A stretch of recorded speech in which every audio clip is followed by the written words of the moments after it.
I'm Justin Davis, and today we're going to talk about power banks.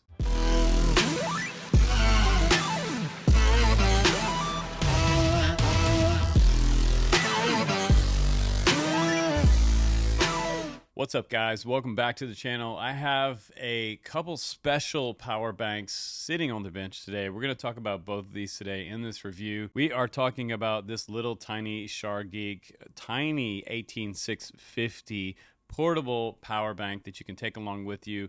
You can charge your LiPos from this, and you can recharge it on the road as well from your cigarette lighter or a USB port. So pretty cool. We're going to talk about this one today in this review, and we're also going to be talking about the Geprc portable charge power bank, and it has all the bells and whistles on that one as well, including AC power plugs. So you can plug your charger directly into it and charge your LiPos on the go. Both are pretty cool. One's a little smaller than the other, one's a little bit larger, but also will charge your laptops, phones, and all of your devices. So let's go ahead and get started with the first of the two.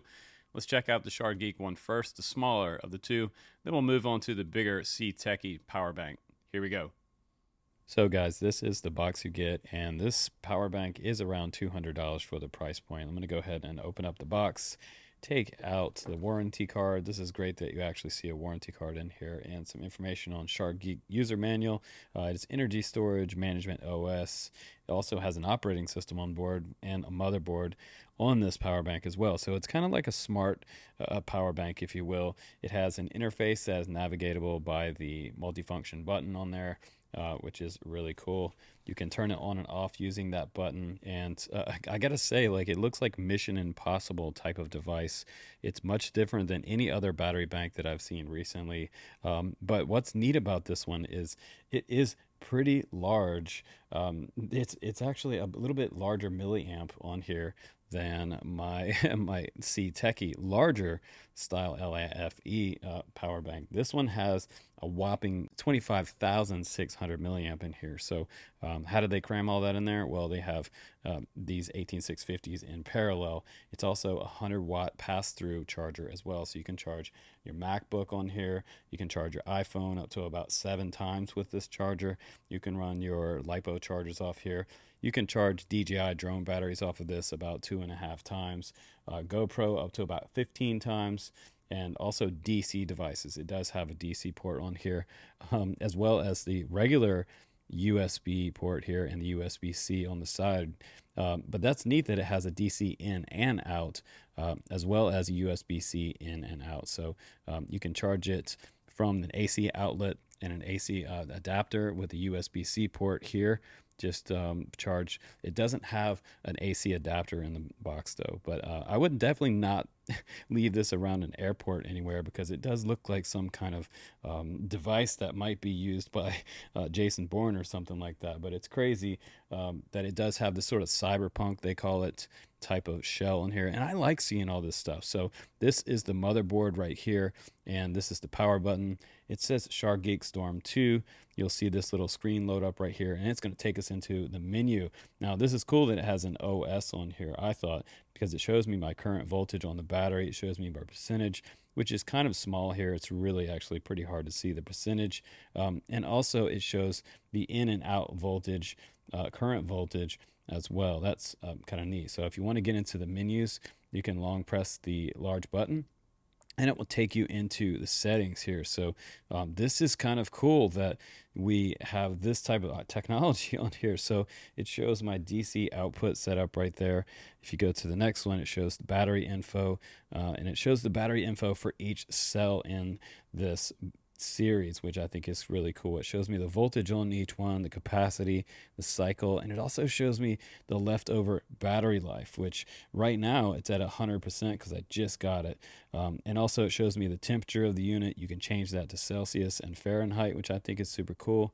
You can also put a timer on here for whatever reason you'd like to do that.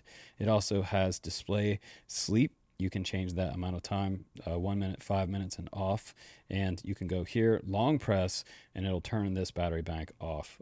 If you press again, then you can long press, and this is the exit mode, and that takes us back to the main menu.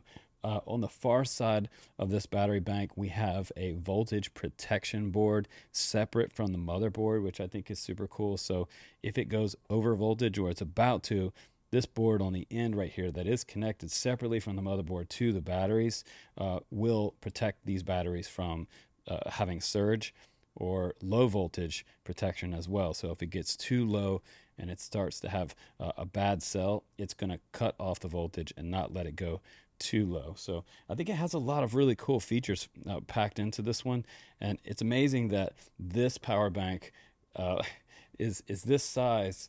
And let's just test it on the scale and see what it weighs. We're weighing in grams at 589 grams.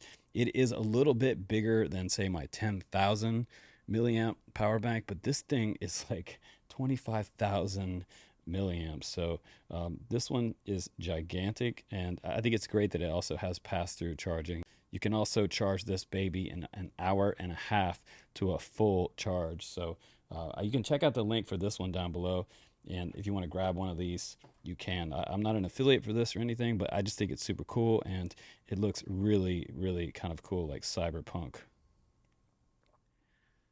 And while I love the smaller portable power banks, I really love the larger ones. Now, if you're going to go buy a larger one, I recommend that you guys start out with something that's at least 500 watt, because that will allow you to charge lipos in the field, and it'll also allow you to make yourself, I mean, even a pot of coffee on the go. So pretty cool. I've sat out camping before in the van and made myself a pot of coffee with this. So you can get the small little Mr. Coffee makers, and you can plug it right into the side. It has 2 AC ports on the side. This guy is not even quite as big as in the milliamp department as the SharGeek Cyberpunk little Storm 2. This one has 16,200 milliamp on here, but it is also 500 watts. So this one's able to power a coffee pot, which is pretty awesome. And if you go into Cabela's, check out the prices in Cabela's on a lot of these power banks. Right now, they're in upwards of $500 and $600 for anything 500 watt. Look at the wattage on it, and you'll see that these things are even all the way up to $800 for a 500 watt one. So this one also has a maximum peak of 1,000 watts. So that's a whole lot of wattage for something this size. But I love the fact that it does have dual wireless ports on the top. So not just one phone can charge, but 2 phones can charge here. We've got the DC port in the front. I have 3 USB ports here. The power button, this is the input right here. It has a built-in fan on my charger that I got. It's an AC wall charger, and this guy charges up in less than 4 hours time. It also has a USB Type-C port right here. I wish it had maybe 2 or 3 of those as well to match these ports, but maybe on the V2 version coming up. And it also has a USB selection button here. So, and this also has pass-through charging, which is super great. Like the SharGeek portable charger, you can charge this at the same time while charging other devices. So you can plug in the input here and still be able to pass through and charge other devices. That's super cool. These are the AC ports on the side here. It does not have a 3-prong port, however, but it does have a hole in the center so that if you do have something like a laptop cable and it has that 3-port prong, you can plug it in just like this, but that would only be one at a time. If you wanted to charge in 2 devices that just have 2 terminals on there, you can also do that at the same time. You can also switch it from 110 to 240 volt for charging it. That's pretty cool. And you can also select here, push this button and hold it, and it will turn these on and off. So these don't have to stay powered the whole time, which I think is a great feature of this charger. Now also, if you notice, when you turn this thing on, it does have 2 internal fans inside here that run ventilation from this side all the way through to the other side, which you saw when I showed you the AC outlets. But that's also pretty cool that they have so much venting going on here with this charger. It also has 2 rubber feet on the very bottom. And I think that this one right now is on a flash sale. I think it's priced at like $279 on a flash deal. So I think that's a pretty decent price for something this size at 500 watts. So the weight on this one is 7 kilogram if you're wondering what the weight is.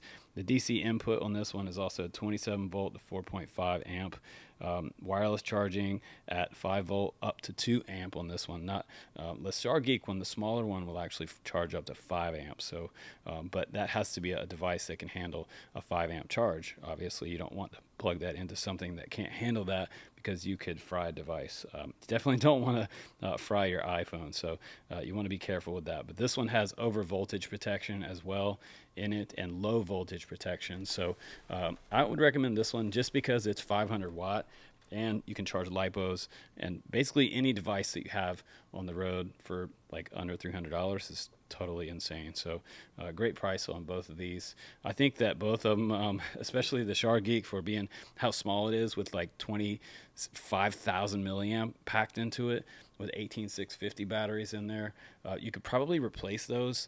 We'll have to check with SharGeek if those are replaceable or not. But I think it's super cool to be able to charge everything on the go. And these are my two most used products right now. So you can check them out in the link down below, guys. I do get kickbacks on the C-Tech if you want to grab that one. That one is my most used power bank right now. The SharGeek one I've only had for about a week, so take that one with a grain of salt. But that one stays in the car as well, and I take it on all my FPV road trips. So I will keep you posted on what I'm currently using, cameras, tools, and more RC reviews coming up on the channel, guys. So stay tuned. I'm Justin Davis, and I will see you on the next one.